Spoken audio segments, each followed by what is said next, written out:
siapapun kita dengan ucapan syukur, dengan kehidupan yang selalu mengucap syukur dalam segala keadaan. Tidak peduli apapun keadaan kita. Kalau kita melakukan firman Tuhan dengan selalu bersyukur, maka firman Tuhan ya dan amin. Dia akan membuat kita manunggal dengan Kristus Yesus. Membuat kita hidup bersama-sama dengan Tuhan. Dengan materai Roh Kudus yang ada dalam kehidupan kita, maka kita bisa langsung ketemu dengan Tuhan melalui kehidupan doa kita. Melalui apa yang kita lakukan sehari-hari, Tuhan campur tangan. Shalom, puji Tuhan. Pada hari ini kita masuk dalam ibadah online, renungan online. Mari sebelum kita mendengarkan apa yang menjadi isi hati Tuhan, kita bersama-sama berdoa. Terima kasih Tuhan untuk berkat yang akan kami terima sebentar lagi. Terima kasih untuk semua anugerah yang boleh kami rasakan dan kami nikmati setiap hari. Dan biarlah sebentar Engkau mempersiapkan hati kami untuk menjadi lahan yang subur, supaya firman yang ditabur boleh menjadi bagian yang penting dalam hati dan hidup kami, bahkan boleh kami lakukan dalam kehidupan sehari-hari. Karena kami percaya ketika firman itu boleh kami lakukan Tuhan, maka hidup kami akan menjadi lebih baik. Tuhan, berkati kami, Roh Kudus urapi kami. Terima kasih. Di dalam nama Yesus Kristus Tuhan, kami mengucap syukur, kami berdoa. Haleluya. Amin. Puji Tuhan. Hari ini kita akan bicara mengenai topik yang sebetulnya ya enggak sesuatu yang baru, tapi seringkali dalam kehidupan kita kurang bisa melakukannya. Padahal ketika kita melakukan firman Tuhan, maka kehidupan kita dipastikan akan menjadi lebih baik. Yaitu bersyukur. Bersyukur itu sesuatu yang kelihatannya simpel, tapi mungkin kita sering lupa untuk melakukan dalam kehidupan kita. Tapi penting sekali. Kita akan melihat dan mengupas apa yang firman Tuhan katakan mengenai bersyukur. Pertama kita akan baca di 1 Tesalonika 5 ayat 18. Dikatakan dalam segala keadaan. Jadi semua keadaan, baik itu baik atau buruk, dalam segala keadaan hendaklah kalian bersyukur. Sebab itulah yang Allah inginkan dari kalian sebagai orang yang hidup bersatu dengan Kristus Yesus. Jadi poinnya apa? Tidak peduli apapun yang terjadi, kita tetap harus bersyukur.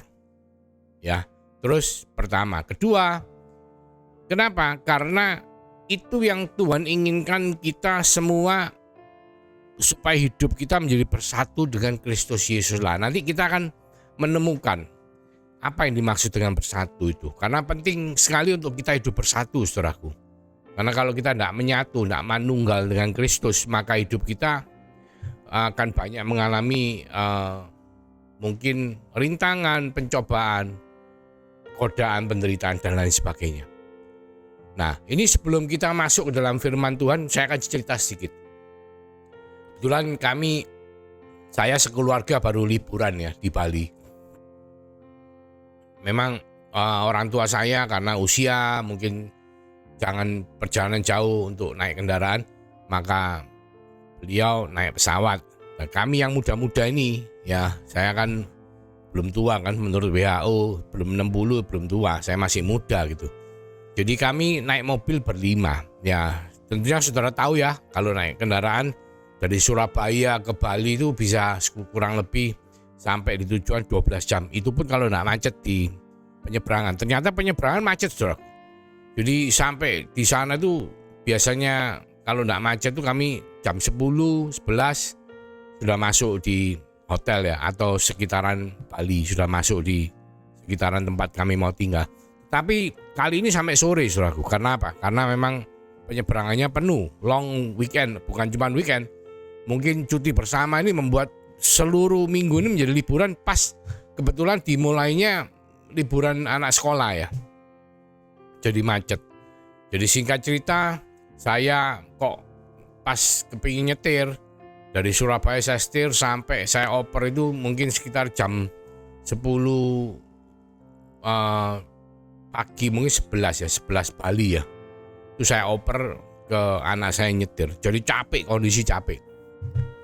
Masuk di hotel, ya Masuk di hotel, memang saya kan cari kamar yang double. Kebetulan hotelnya mungkin hampir fully book, akhirnya nggak ada kamar biasa, terpaksa, saya katakan terpaksa karena memang bukan pilihan saya. Untuk dapat kamar yang double ranjangnya dengan istri saya booking suite-nya ya. Suite itu yang dikatakan paling bagus hotel. Saya booking suite dengan harga yang lebih mahal. Ternyata apa yang terjadi saudaraku? Kita semua tahu bahwa di Bali ini hotel-hotel ini baru pulih. Selama pandemi banyak dari mereka itu tutup, bahkan tidak mengalami maintenance yang baik sehingga banyak masalah. Masalahnya luar biasa. AC lah yang ruangannya tidak beres dan lain sebagainya. Dan itu terjadi di kamar suite yang saya tinggal itu bermasalah sekali. Banyak binatangnya, bukan nyamuk tapi kayak binatang. Karena itu kan atapnya dari atap kayak model jerami gitu ya. Sehingga saya khawatir tuh telur binatang itu ada di jerami itu sehingga ada terus, hingga hari pertama disemprot mati semua, ternyata besoknya ada lagi. Bukan cuma itu saudaraku, enak-enak mau tidur tahu-tahu AC-nya itu bocor, kamarnya gelap, banyak lampu yang mati, minta diganti, berdebu sekali ya, sampai kita tuh terasa bau debunya itu terasa banget. Namanya spray ini kondisi juga enggak, meja juga berdebu, jadi semua ini enggak bagus. Ya hari pertama karena capek mungkin saya tidur, tapi istri saya enggak bisa tidur karena AC-nya netes, tes sampai banjir semua. Atap kamar mandi bocor. Jadi dengan catatan itu kami besok komplain, ya saya menyadari bahwa apapun kondisinya saya tetap harus bersyukur, karena hanya dengan itu maka Tuhan akan ketika saya melakukan firman Tuhan, maka Tuhan akan memberikan saya istilahnya hasil dari saya melakukan firman Tuhan. Besok pagi saya lapor semua, A, B, C, D, E, F, G, Z sampai Z saya lapor semua. Akhirnya kami keluar seharian, malam kami pulang. Ternyata apa saudara? Tetap AC-nya bocor. Tetap masalahnya tidak selesai, teleponnya mati dan masih berdebu. Jadi akhirnya malam-malam itu saya manggil tukang AC-nya untuk memperbaiki. Karena sebab kalau tidak diperbaiki, pertama suaranya itu kayak kenceng banget ya. Bocornya bukan cuma bocor sedikit, bocornya nggak karu-karuan. Water heater nggak panas ya. Jadi itu semua kami komplainkan malam hari itu. Mungkin jam, sehingga kami akhirnya tidurnya sampai ditawarkan untuk pindah ke kamar, saudara. Pindah ke kamar yang baru. Sebelahnya ada kamar suite juga yang kosong. Saya ngomong malam-malam saya nggak mau pindah, itu sudah jam 1 ya, jam 1 pagi saudara. Itu benarkan AC. Pertama benar itu akhirnya nggak dingin, AC-nya manggil engineeringnya lagi, diperbaiki sampai jam 1 akhirnya kami tidur. Masih bocor saudara. Paginya bangun tuh masih bocor. Jadi saya mengambil keputusan, oke, pindah kamar. Ya, pindah kamar. Akhirnya pagi-pagi itu saya pindah kamar, terus semua dipindahin. Saya minta gini. Dan saya keluar lagi, pulang malam hari jam 11 ternyata apa soal? Kamar yang besar sekali suite itu AC-nya cuma 1 PK.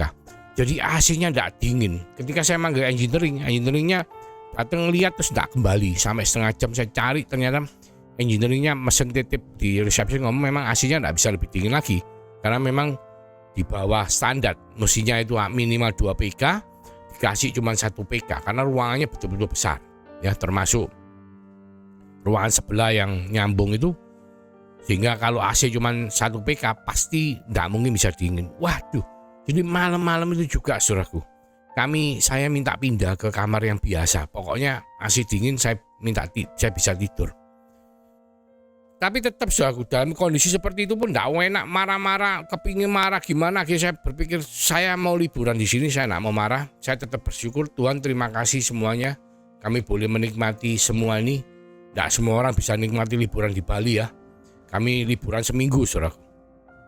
Akhirnya dengan konsep selalu bersyukur itu, keesokan harinya semua dipulihkan ya, akhirnya uangnya di refund yang itu, terus mereka memberikan komplimen free breakfast dan lain sebagainya. Saya pindah ke kamar yang standar, tapi kamar yang bisa untuk tidur nyenyak ya, dan Saya percaya ketika saya tidak bisa bersyukur, ketika saya tidak melakukan firman Tuhan, mungkin saya akan marah-marah, saya akan mungkin tidak senang tinggal di hotel itu. Karena saya 1 minggu, 3 kamar ya, 1 minggu. Itu bukan waktu yang singkat, tapi cukup lama. Kalau saya liburan seminggu tidak bisa senang, ngapain saya liburan. Tapi puji Tuhan, karena firman Tuhan mengingatkan saya, dalam segala keadaan, hendaklah kita tetap bersyukur. Sehingga kan kondisi seperti itu pun, ya jam 1 pagi, jam 12 pagi itu saya, jam 12 malam itu saya mesti pindah kamar, ngangkat koper. Saya tetap percaya firman Tuhan itu ya dan amin.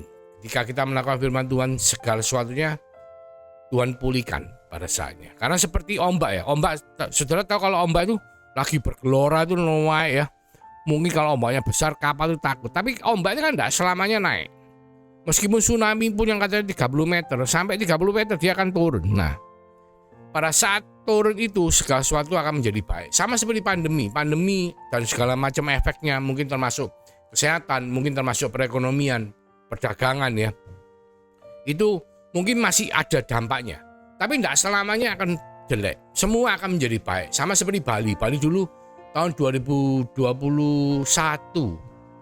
ya, kalau tidak salah 2021 bulan November kami ke Bali. Wah, sepi sekali, semua pada tutup ya, mal-mal itu tutup semua, terus resto-resto pada tutup.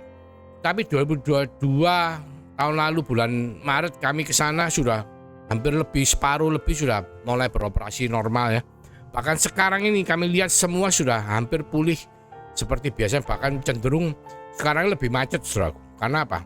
Banyak orang luar negeri yang mungkin senang untuk long stay di Bali ya, tinggal lama di Bali, sehingga semuanya menjadi pulih. Demikian pula kondisi kita di kota dalam kehidupan kita. Mungkin kita yang dulu kena pandemi mungkin bisnisnya agak terganggu. Saya percaya Tuhan akan memulihkan semuanya itu pada waktunya. Yang penting apa?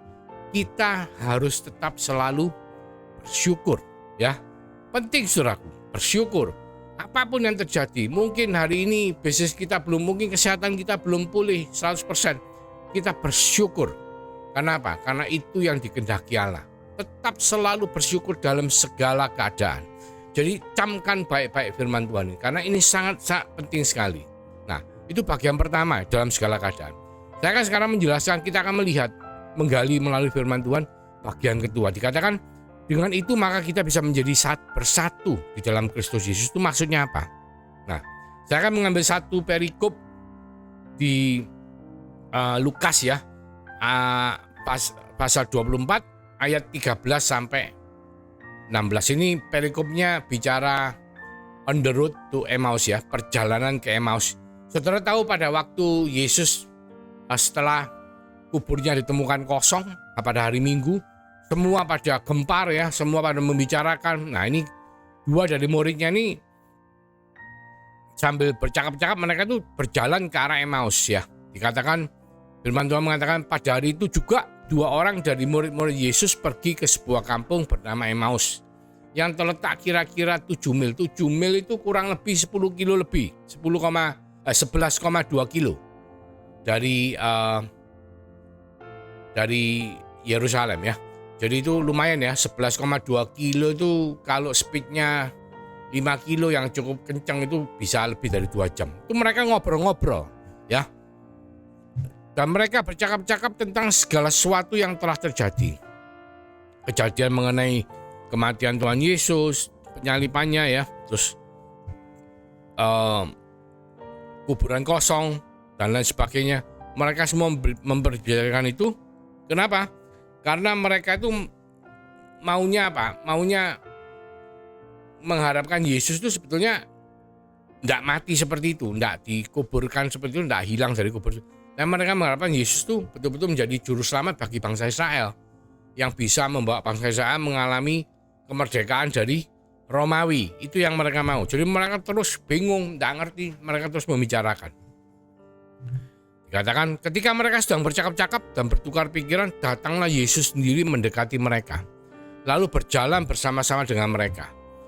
Tetapi ada sesuatu yang menghalangi mata mereka sehingga mereka tidak dapat mengenal dia. Jadi Tuhan Yesus itu waktu itu menghampiri mereka dan ikut berjalan bersama-sama mereka. Tapi anehnya, muridnya Tuhan Yesus yang kumpul sama Tuhan Yesus nyaris 3,5 tahun itu tidak bisa mengenali Tuhan Yesus. Ya tahu, ada orang barengi, ngobrol bareng, mendengarkan. Tapi tidak tahu kalau itu Tuhan Yesus. Kayak sesuatu yang membuat mereka tidak bisa mengenali. Nah ini penting, saudara. Penting. Kenapa ya? Pada murid, pada kumpul setiap hari. 3 tahun lebih, hampir 3,5 tahun. Tapi kok tidak kenal? Dijejeri lu tidak kenal. Nah ini kita lanjut ya firman Tuhan. Yesus berkata kepada mereka, apakah yang kamu percakapkan sementara kamu berjalan? Maka berhentilah mereka dengan muka muram. Seorang dari mereka namanya Kleopas menjawabnya, adakah engkau satu-satunya orang asing di Yerusalem yang tidak tahu apa yang terjadi di situ pada hari-hari belakangan ini? Katanya kepada mereka, Yesus tanya kepada mereka, apakah itu? Jawab mereka, apa yang terjadi dengan Yesus orang Nazaret? Dia adalah seorang nabi yang berkuasa dalam pekerjaan dan perkataan di hadapan Allah dan di depan seluruh bangsa kami. Tetapi imam-imam kepala dan pemimpin kami telah menyerahkan dia untuk dihukum mati dan mereka telah menyalibkannya. Padahal kami dahulu mengharapkan bahwa dialah yang datang untuk membebaskan bangsa Israel. Tapi sementara itu telah lewat 3 hari sejak semuanya itu terjadi. Tetapi beberapa perempuan dari kalangan kami telah mengejutkan kami. Pagi-pagi buta mereka telah pergi ke kubur dan tidak menemukan mayatnya. Lalu mereka datang dengan berita bahwa telah kelihatan pada mereka malaikat-malaikat yang mengatakan bahwa ia hidup. Dan beberapa teman kami telah pergi ke kubur itu dan mendapati bahwa memang benar yang dikatakan perempuan-perempuan itu, tetapi Yesus tidak mereka lihat. Jadi tidak ketemu orangnya, tidak kelihatan. Jadi dikatakan bangkit. Soalnya orang bangkit dari kubur itu tidak gampang, saudara. Sesuatu yang di luar nalar ya. Tapi itu terjadi. Kuburan kosong, orang yang bangkit tapi tidak ketemu orangnya di mana. Dan mereka semua bingung. Makanya mereka berbicara. Karena mereka sebenarnya mengharapkan Tuhan Yesus menjadi penyelamat, menjadi raja orang Israel yang bisa berperang melawan orang Yahudi. Tetapi yang terjadi adalah tidak seperti itu. Nah, ini yang perlu luruskan ya. Jadi firman Tuhan setelah itu mengatakan, lalu ia berkata kepada mereka, Yesus berkata kepada mereka, hei kamu orang bodoh. Dikatakan muridnya itu dikatakan orang bodoh. Betapa lambannya hatimu, hati yang ditegur, sehingga kamu tidak percaya segala sesuatu yang telah dikatakan para nabi. Bukankah Mesias harus menderita semuanya itu untuk masuk ke dalam kemuliaannya? Lalu ia menjelaskan kepada mereka apa yang tertulis tentang dia di dalam seluruh kitab suci, mulai dari kitab-kitab Musa dan segala kitab nabi-nabi. Nah, ini penting saudaraku untuk kita mengerti yang dikatakan Tuhan Yesus. Jadi Tuhan tuh sebetulnya sudah mengajari murid-muridnya bahwa dia satu hari akan mati di atas kayu salib, ditinggikan ya. Tapi 3 hari kemudian dia akan dikatakan aku akan membangun bait suci ini dalam 3 hari. Jadi 3 hari kemudian dia akan bangkit. Dan ini penting saudara. Karena apa? Kita semua tahu bahwa kitab perjanjian lama mulai dari kitab Kejadian sampai kitab Maleakhi itu semua menubuatkan akan datangnya, akan lahirnya seorang Mesias. Mesias itu dikatakan juru selamat ya. Yang akan menyelamatkan bangsa Israel, bahkan seluruh dunia. Dikatakan bahwa akan lahir, akan datang, dan oleh Mesias itu semua akan diselamatkan. Dan itu menubuatkan akan kedatangan Tuhan Yesus, bahkan secara khusus spesifik, termasuk dia akan disalibkan dan bilur-bilur disiksa, bahkan bajunya, jubahnya dibagi-bagi dan lain sebagainya, dan dia akan mati di antara orang yang berdosa. Itu semua sudah dinubuatkan. Dan penggenapan nubuatnya terjadi ketika Yesus disalibkan, dikubur, bahkan hilang dari kuburnya. Dikatakan bangkit dari kematiannya. Tapi mereka murid-muridnya itu mungkin dulu waktu diajar oleh Tuhan Yesus mereka pikirannya tidak nyaut ke situ sehingga mereka tidak mengerti. Tapi dikatakan lalu ia menjelaskan, Yesus menjelaskan kepada mereka apa yang tertulis tentang dia dalam seluruh kitab suci mulai dari kitab-kitab Musa dan segala kitab-kitab nabi. Karena saudaraku penting sekali untuk kita mengerti bahwa perjanjian lama itu digenapi oleh Tuhan Yesus. Kenapa dikatakan di Roma 10 ayat 17? Firman itu timbul dari apa? Dari pendengaran akan firman Kristus. Firman Kristus ya. Kenapa tidak dikatakan firman Allah? Di sini dikatakan Roma 10 ayat 17. Jadi iman timbul dari pendengaran dan pendengaran oleh firman Kristus. Karena penting sekali ketika kita membaca firman, kita merenungkan firman, kita mendengar firman Tuhan, kita mengasosiasikan firman itu dengan Kristus. Loh Pak, kok bisa? Loh iya, karena itu yang memang Tuhan nyatakan dalam firman-Nya. Bahwa ketika kita melihat Kristus ada dari sejak perjanjian lama sampai di perjanjian baru digenapi oleh kelahirannya, kematiannya, kebangkitannya, dan kenaikannya ke surga, maka iman kita akan tumbuh. Loh bagaimana bisa Pak? Ya bisa, contoh ya, saya ambil contoh di Kejadian 1 ayat 1. Firman Tuhan mengatakan, pada mulanya Allah menciptakan langit dan bumi. Loh gimana kita bisa menemukan Kristus pada waktu itu? Allah menciptakan langit dan bumi. Langit itu bahasa Ibrani samayim ya, sorga dan bumi. Samayim bentuk jamak dari sorga dan bumi. Nah, Allah di sana adalah memakai bahasa Ibraninya Elohim atau bentuk jamak daripada Allah. Jadi bukan cuma satu Allah, tapi Allah dalam bentuk jamak yang kita percaya adalah Allah Tritunggal. Jadi Yesus itu hadir pada penciptaan manusia, pada penciptaan bumi awal, sorga dan bumi. Yesus hadir di sana. Nah, ketika kita bisa menemukan itu, maka iman kita akan bertumbuh dan bertumbuh. Kita lihat kitab Imamat misalnya. Loh Pak, di mana ada Yesus loh? Imamat itu bicara mengenai keimaman. Kita semua tahu bahwa Yesus adalah imam besar agung yang menjadi perantara antara kita dengan Allah Bapa. Ketika kita menyadari itu, maka iman kita akan bertumbuh. Keluaran, bagaimana Yesus berperan di dalam Keluaran? Banyak kali ya melalui Roh Kudusnya bahwa Yesus itu mengiringi saudara dan saya. Bahkan dia beberapa kali menunjukkan kepada bangsa Israel mujizat-mujizatnya melalui pimpinan Musa. Dan Yesus selalu hadir dalam kehidupan bangsa Israel. Dan ketika kita menyadari itu, saudaraku, maka iman kita akan bertumbuh. Nah, ini penting. Jadi semua kitab perjanjian lama, ya, mulai nabi besar sampai nabi kecil, itu semua bicara mengenai Yesus. Dan itu digenapi di perjanjian baru.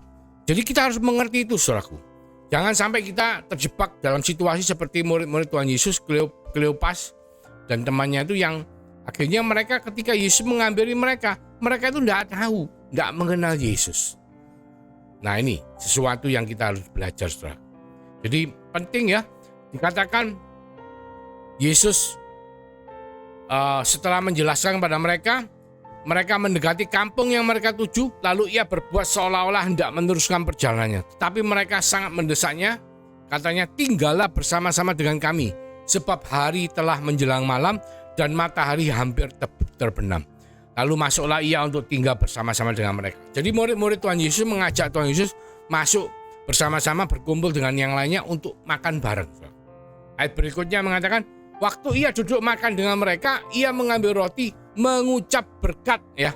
Mengucap berkat bahasa Ibrani ternyata salah satu arti adalah give thanks atau bersyukur, berterima kasih ya atas makanan. Nah, setelah Yesus melakukan itu, lalu memecah-mecahkan dan memberikannya kepada mereka, ketika itu, saat itu juga, saudaraku, terbukalah mata mereka dan mereka pun mengenal Dia. Jadi bukan cuma dua orang itu, tapi yang lainnya juga bisa melihat Yesus.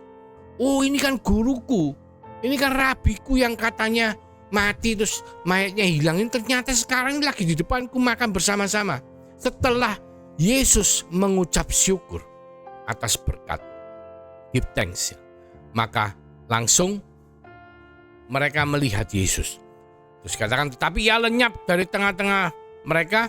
Kata mereka seorang kepada yang lain, bukankah hati kita berkobar-kobar ketika ia berbicara dengan kita di tengah jalan dan ketika ia menerangkan kitab suci kepada kita. Ya, ini salah satu pelajaran yang penting, saudaraku. Jadi kita harus menggunakan hati kita. Betul-betul hati ini kita buka untuk mendengarkan firman Tuhan, merenungkan, membaca firman Tuhan. Karena ketika hati kita terbuka, maka Tuhan Roh Kudus akan membuat kita berkobar-kobar untuk bisa mendengar, mengerti, bahkan melakukan firman itu dalam kehidupan kita. Jadi penting saudaraku, ya, bersyukur. Kalau kita lihat pakai bahasa Indonesia sehari-hari, dikatakan Lukas 24 ayat 30, pada waktu duduk makan bersama mereka, Yesus mengambil roti, mengucap syukur kepada Allah, membelah-belah roti itu dengan tangannya, lalu memberikannya kepada mereka. Jadi ketika roti itu dipecah-pecah, diberkati, itu sama dengan mengucap syukur, ya. Kita lihat terjemahan dari Webster, ya, dikatakan when he sat down on the table with them, he took the bread and give thanks. Jadi berterima kasih, breaking it, he give it to them. Jadi berterima kasih itu ternyata membuat murid-murid Tuhan Yesus itu bisa melihat Tuhan Yesus. Langsung Tuhan itu kelihatan jelas, sebelumnya itu tidak jelas. Nah, kok bisa gitu? Nah, ini saudara, penting sekali, ya. Saya mungkin tidak membahas mengenai bait Allah secara khusus spesifik, tetapi dikatakan kita tahu bahwa di perjanjian lama sebelum Yesus Kristus mati di atas kayu salib, kematian Yesus di atas kayu salib itu membuat tirai bait Allah terbelah menjadi dua dari atas ke bawah. Tirai itu memisahkan ruang kudus dengan ruang maha kudus. Ruang maha kudus itu ruang di mana Allah itu bertahta, di mana kita itu bisa ketemu sama Tuhan. Imam besar agung itu ketemu sama Tuhan di ruang maha kudus. Tetapi mereka tidak bisa masuk tirai itu. Sebab kalau mereka masuk tirai itu, mereka tidak kudus, mereka akan mati. Semua dari kita, ketidakkudusan kita membuat kita tidak bisa melihat Allah dan bertemu dengan Allah secara langsung. Tetapi kematian Tuhan membuat tirai itu terbelah menjadi dua. Karena apa? Dengan iman kita kepada Yesus, maka iman itu akan membuat kita itu diperdamaikan oleh Yesus dengan Allah. Sehingga apa? Membuat kita masuk, bisa menghampiri, bertemu langsung dengan Bapa yang di sorga, tabut perjanjian. Ya, dikatakan untuk kita perjalanan kita masuk beribadah sampai bisa ketemu dengan Allah, sampai kita bisa melihat Allah, sampai dikatakan murid-muridnya bisa mengenal Yesus. Itu adalah pertama. Di Mazmur 100 ayat 4 firman Tuhan mengatakan, masuklah melalui pintu gerbangnya dengan nyanyian syukur. Jadi kita mau masuk ke dalam bait Allah, kita buka pintu gerbang bait Allah, kita bernyanyi dengan nyanyian syukur, ya. Terus masuk ke pelataran, di halamannya yang ada kolam pembasuhan, ada mezbah bakaran, ke dalam pelatarannya dengan puji-pujian. Terus dikatakan bersyukurlah kepadanya dan pujilah namanya. Jadi kita mengucap syukur lagi, saudaraku. Setelah itu baru kita masuk ke dalam ruang kudus. Nah, di perjanjian baru, ruang kudus dan ruang maha kudus sudah tidak ada pemisahnya. Jadi tirai itu sudah terbelah menjadi dua. Sehingga ketika kita masuk ke dalam ruangan itu, maka kita langsung ketemu dengan Allah. Makanya dikatakan saudaraku bahwa ketika kita melakukan firman Tuhan dengan selalu bersyukur dalam segala keadaan, maka yang Tuhan lakukan adalah kita bisa menjadi satu dengan Allah. Karena apa? Karena kematian Yesus di atas kayu salib telah membuat tirai bait Allah terbelah menjadi dua. Sehingga siapapun kita dengan ucapan syukur, dengan kehidupan yang selalu mengucap syukur dalam segala keadaan. Tidak peduli apapun keadaan kita. Kalau kita melakukan firman Tuhan dengan selalu bersyukur, maka firman Tuhan ya dan amin. Dia akan membuat kita manunggal dengan Kristus Yesus. Membuat kita hidup bersama-sama dengan Tuhan. Dengan materai Roh Kudus yang ada dalam kehidupan kita, maka kita bisa langsung ketemu dengan Tuhan melalui kehidupan doa kita. Melalui apa yang kita lakukan sehari-hari, Tuhan campur tangan. Jadi saudaraku, mari kita lakukan firman Tuhan. Bersyukur dalam segala keadaan, apapun keadaanmu, tetap lakukan firman Tuhan ini, maka kehidupanmu pasti akan menjadi lebih baik. Ya. Kita lihat bahwa Daud, apa bedanya Daud dengan Saul? Mungkin kalau kita lihat Daud itu melakukan banyak sekali dosa dibandingkan kalau Saul, ya. Saul itu dosanya tidak banyak loh, saudara. Tetapi tiba-tiba Tuhan tidak berkenan. Kenapa? Karena kita lihat, kita analisa. Saul hidupnya tidak pernah bersyukur. Dia itu yang tahu-tahu dipilih menjadi raja dari Israel dan menjadi raja Israel. Dia tidak pernah berpikir bahwa tanpa Tuhan dia tidak mungkin bisa menjadi Raja Israel. Tapi dia selalu merasa bahwa dia adalah Raja Israel. Bahkan dia sangat mementingkan gengsinya. Sehingga dia mengatakan kepada Samuel, jangan kamu tinggalkan aku loh. Kamu kalau meninggalkan aku tidak terima. Nah, kata-katanya kurang lebih seperti itu. Jadi dia menjaga wibawanya di hadapan anak buahnya. Tetapi Daud dengan segala kerendahan hati dia tahu bahwa Tuhanlah yang membuat dia bisa menjadi seperti hari ini. Kalau dulu dia di padang gurun mengembalakan domba, dia itu hanya dikatakan di firman-Nya mengatakan, meskipun ayah dan ibuku meninggalkan aku, tetapi Tuhan tetap tidak pernah meninggalkan. Jadi dia sadar bahwa apapun yang dia dapat dari seorang gembala domba sampai menjadi jenderal perang ya, bahkan sampai terakhir menjadi Raja Yehuda, bahkan sampai menjadi Raja Israel, itu adalah karena Tuhan. Karena dia tahu hidup bersyukur. Nah, saudara, ketika kita melihat kehidupan mereka dan kita tiru kehidupan seperti Daud, kehidupan yang selalu mengucap syukur, saudaraku, maka saya percaya ketika firman Tuhan itu menjadi bagian dari kehidupan kita, maka hidup saudara dan saya akan selalu diberkati oleh Tuhan. Mari kita berdoa. Terima kasih Tuhan untuk firman-Mu. Terima kasih mengingatkan setiap daripada kami untuk selalu hidup bersyukur dalam segala keadaan. Dan biarlah itu menjadi kehidupan kami yang ke depan, Bapa. Dari sekarang sampai ke depan, kami semua sepakat, kami akan melakukan firman Tuhan. Hidup dengan bersyukur dalam segala keadaan. Dan biarlah berkat daripada Allah Bapa melalui kasih karunia daripada Tuhan Yesus Kristus akan selalu memberkati, melindungi, menyertai kita melalui urapan penyertaan Roh Kudus. Mulai sekarang sampai Tuhan Yesus datang, bahkan sampai Maranatha. Di dalam nama Yesus Kristus Tuhan, kami mengucap syukur. Kami berdoa. Haleluya. Amin. Tuhan Yesus memberkati.